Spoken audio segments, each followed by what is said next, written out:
So the idea is the same here, making an undercut just on the inner flange, and then pinching and pulling that up.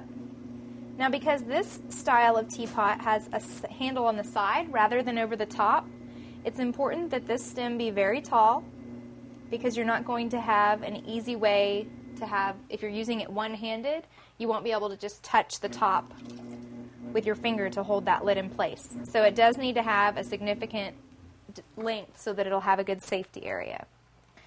Now I'm checking with the calipers. This isn't quite wide enough. The way to remedy that is just to push from the inside against the rib. I'm pushing out. Check again. I'm going to give it a little bit more width.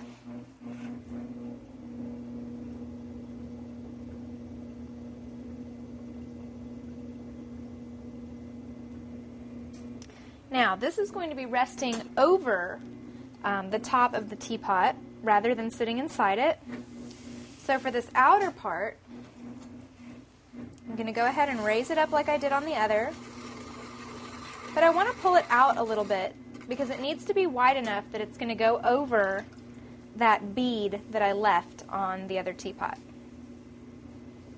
And it doesn't have to be very deep, just enough that that bead can rest right in this little area. So now I'll set this aside to dry as well, and I'll show you a couple of spouts.